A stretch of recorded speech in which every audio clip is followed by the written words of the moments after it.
It was a pop star-studded graduation for New York University's class of 2022. Earlier today, Taylor Swift delivered the commencement speech at Yankee Stadium. The 11-time Grammy Award winner was also given an honorary doctorate. Here's what the singer had to say to the new graduates. Hi, I'm Taylor.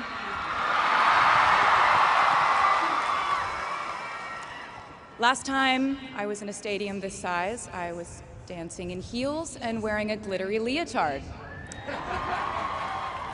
This outfit is much more comfortable. I would like to say a huge thank you to NYU's Chairman of the Board of Trustees, Bill Berkeley, and all the trustees and members of the board, NYU's President Andrew Hamilton, Provost Catherine Fleming, and the faculty and alumni here today who have made this day possible. I feel so proud to share this day with my fellow honorees, Susan Hockfield and Felix Matos Rodriguez, who humble me with the ways they improve our world with their work.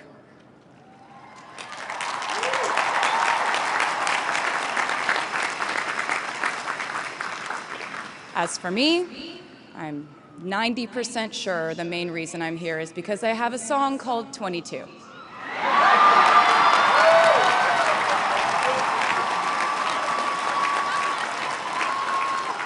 And let me just say, I am elated to be here with you today as we celebrate and graduate New York University's class of 2022.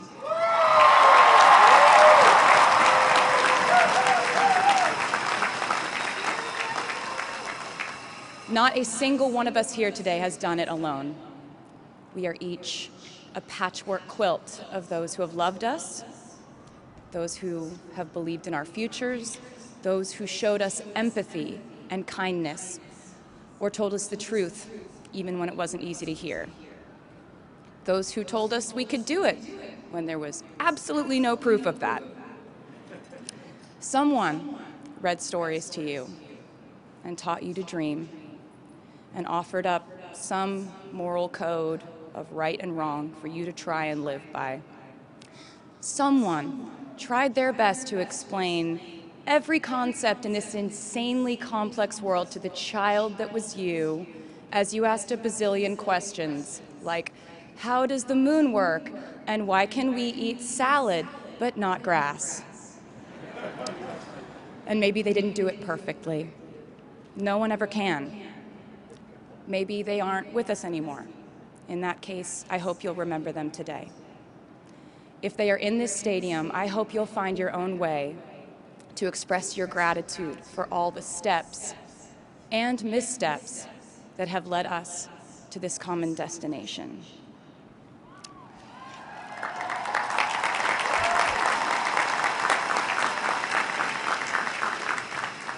I know that words are supposed to be my thing, but I will never be able to find the words to thank my mom and dad, my brother Austin, for the sacrifices they made every day so I could go from singing in coffee houses to standing up here with you all today, because no words would ever be enough.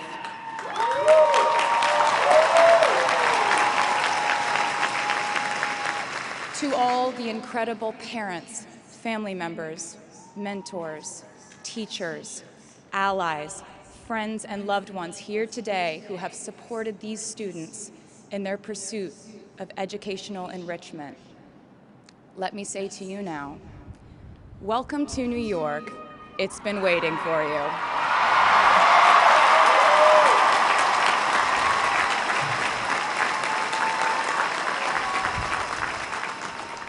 I'd like to thank NYU for making me, technically, on paper at least, a doctor.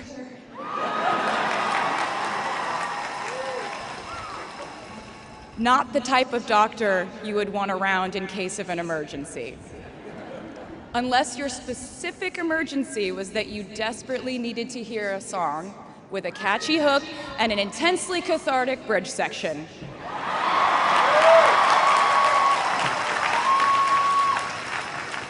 Or if your emergency was that you needed a person who can name over 50 breeds of cats in 1 minute. I never got to have a normal college experience, per se. I went to public high school until 10th grade, and then finished my education doing homeschool work on the floors of airport terminals. Then I went out on the road for radio tour, which sounds incredibly glamorous, but in reality, it consisted of a rental car, motels, and my mom and I pretending to have loud mother-daughter fights with each other during boarding so no one would want the empty seat between us on Southwest. As a kid, I always thought I would go away to college, imagining the posters I would hang on the wall of my freshman dorm. I even set the ending of my music video from my song Love Story at my fantasy imaginary college, where I meet a male model reading a book on the grass, and with one single glance, we realized we had been in love in our past lives. Which is exactly what you guys all experienced at some point in the last 4 years, right?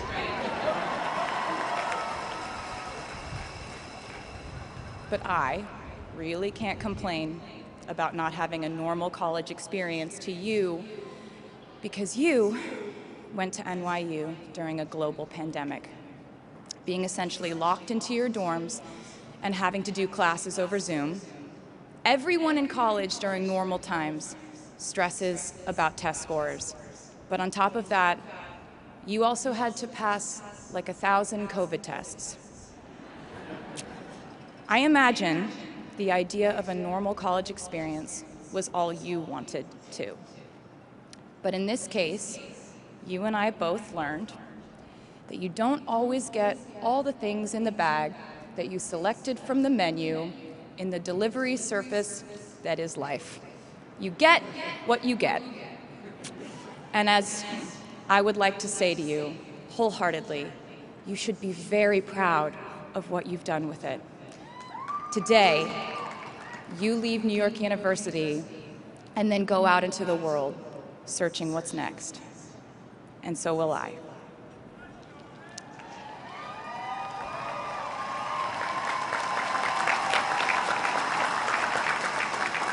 So as a rule, I try not to give anyone unsolicited advice unless they ask for it. I'll go into this more later. I guess I have been officially solicited in this situation to impart whatever wisdom I might have to tell you things that have helped me so far in my life. Please bear in mind that I in no way feel qualified to tell you what to do. You've worked and struggled and sacrificed and studied and dreamed your way here today. And so you know what you're doing. You'll do things differently than I did them, and for different reasons. So I won't tell you what to do, because no one likes that. I will, however, give you some life hacks I wish I knew when I was starting out my dreams of a career and navigating life, love, pressure, choices, shame, hope, and friendship. The first of which is, life can be heavy, especially if you try to carry it all at once. Part of growing up and moving into new chapters of your life is about catch and release. What I mean by that is knowing what things to keep and what things to release. You can't carry all things, all grudges, all updates on your ex, all enviable promotions your school bully got at the hedge fund his uncle started. Decide what is yours to hold and let the rest go. Oftentimes, the good things in your life are lighter anyway, so there's more room for them. One toxic relationship can outweigh so many wonderful, simple joys. You get to pick what your life has time and room for. Be discerning.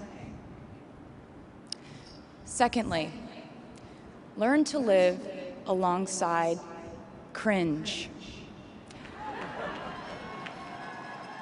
No matter how hard you try to avoid being cringe, you will look back on your life and cringe retrospectively.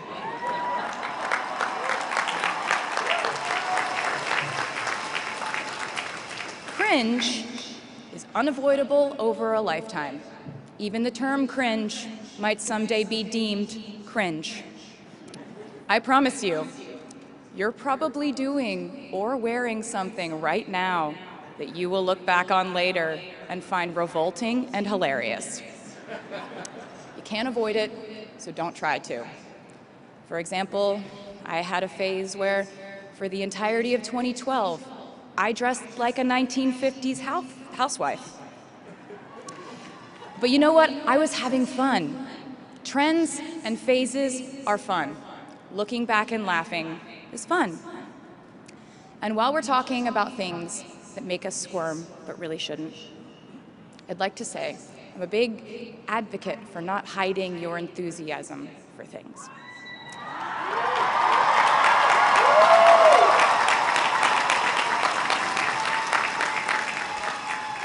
It seems to me that there is a false stigma around eagerness in our culture of unbothered ambivalence.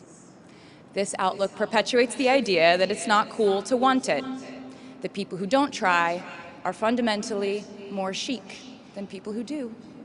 And I wouldn't know because I've been a lot of things, but I've never been an expert on chic, but I'm the one who's up here, so you have to listen to me when I say this. Never be ashamed of trying. Effortlessness is a myth. The people who wanted it the least were the ones I wanted to date and be friends with in high school. The people who want it the most are the people I now hire to work for my company.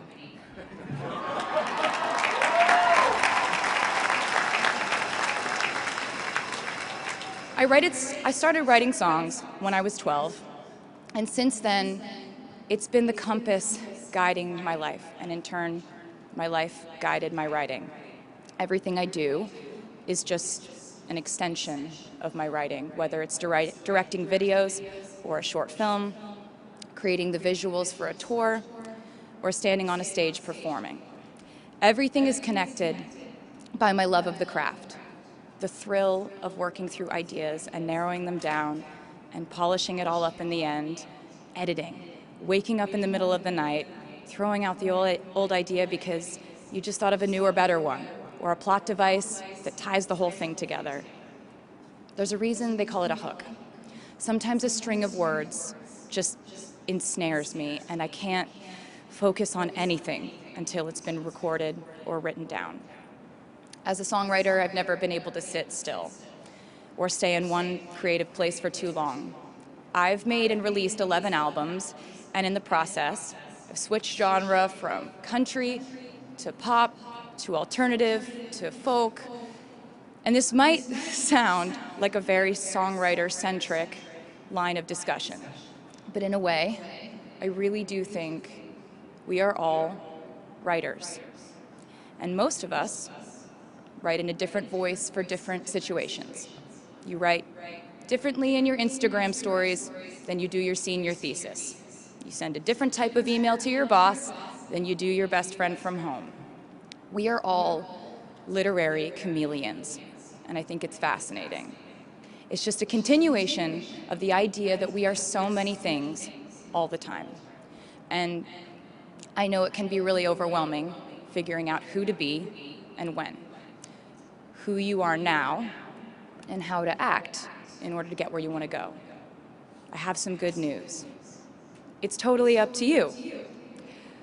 I have some terrifying news. It's totally up to you. I said to you earlier that I don't ever offer advice unless someone asks me for it, and now I'll tell you why.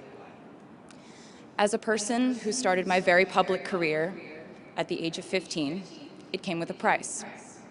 And that price was years of unsolicited advice. Being the youngest person in every room for over a decade meant that I was constantly being issued warnings from older members of the music industry, media, interviewers, executives, and this advice often presented itself as thinly veiled warnings. See, I was a teenager at a time when our society was absolutely obsessed with the idea of having perfect young female role models. It felt like every interview I did included slight barbs by the interviewer about me one day running off the rails. And that meant a different thing to every person who said it to me. So I became a young adult while being fed the message that if I didn't make any mistakes, all the children of America would grow up to be perfect angels. However, if I did slip up, the entire earth would fall off its axis, and it would be entirely my fault, and I would go to pop star jail forever and ever. It was all centered around the idea that mistakes equal failure, and ultimately the loss of any chance at a happy or rewarding life. This has not been my experience. My experience has been that my mistakes led to the best things in my life. And being embarrassed when you mess up, it's part of the human experience. Getting back up, dusting yourself off, and seeing who still wants to hang out with you afterward and laugh about it, that's a gift. The times I was told no, or wasn't included, wasn't chosen, didn't win, didn't make the cut, looking back, it really feels like those moments were as important, if not more crucial, than the moments I was told yes. Not being invited to the parties and sleepovers in my hometown made me feel hopelessly lonely. But because I felt alone, I would sit in my room and write the songs that would get me a ticket somewhere else.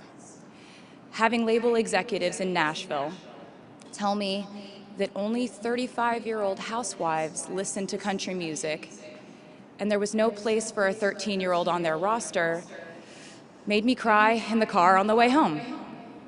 But then I'd post my songs on my MySpace, and yes, MySpace.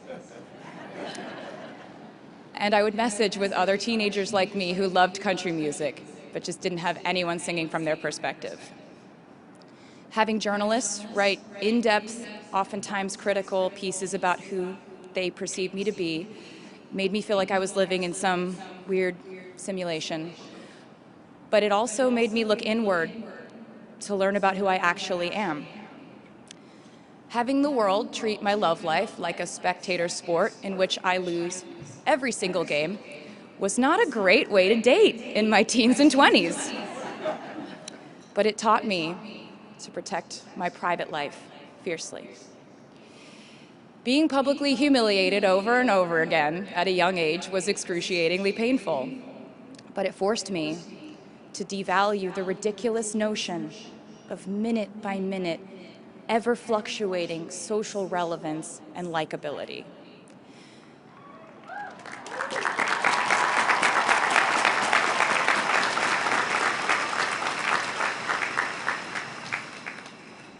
Getting canceled on the internet and nearly losing my career gave me an excellent knowledge of all the types of wine.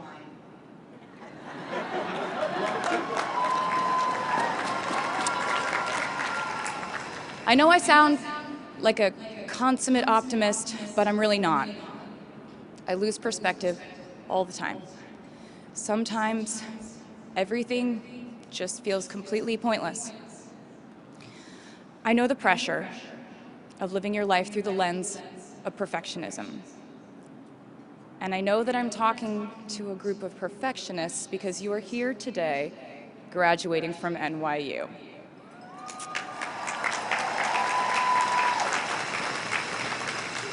So this might be hard for you to hear.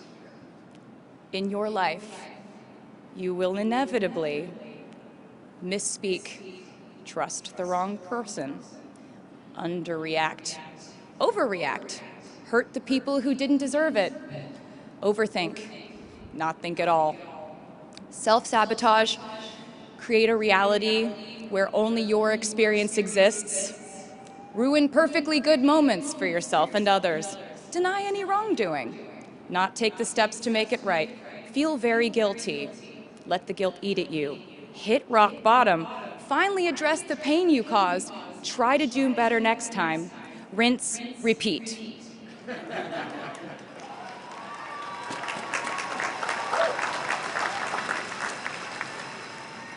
And I'm not gonna lie, these mistakes will cause you to lose things. I'm trying to tell you that losing things doesn't just mean losing. A lot of the time, when we lose things, we gain things too. Now you leave the structure and framework of school and chart your own path. Every choice you make leads to the next choice, which leads to the next, and I know it's hard to know which path to take. There will be times in life where you need to stand up for yourself. Times when the right thing is actually to back down and apologize. Times when the right thing is to fight. Times when the right thing is to turn and run. Times to hold on with all you have. And times to let go with grace. Sometimes the right thing to do is to throw out the old schools of thought in the name of progress and reform. Sometimes the right thing to do is to sit and listen to the wisdom of those who have come before us. How will you know what the right choice is in these crucial moments? You won't. How do I give advice to this many people about their life choices? I won't. The scary news is you're on your own now. But the cool news is you're on your own now.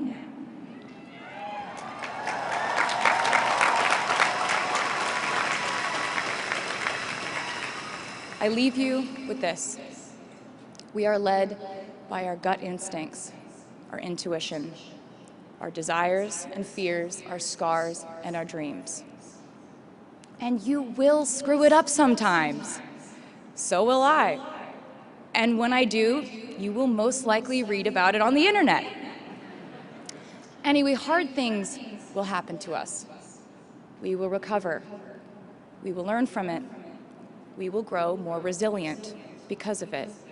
And as long as we are fortunate enough to be breathing, we will breathe in, breathe through, breathe deep, and breathe out. And I am a doctor now, so I know how breathing works. I hope you know how proud I am to share this day with you.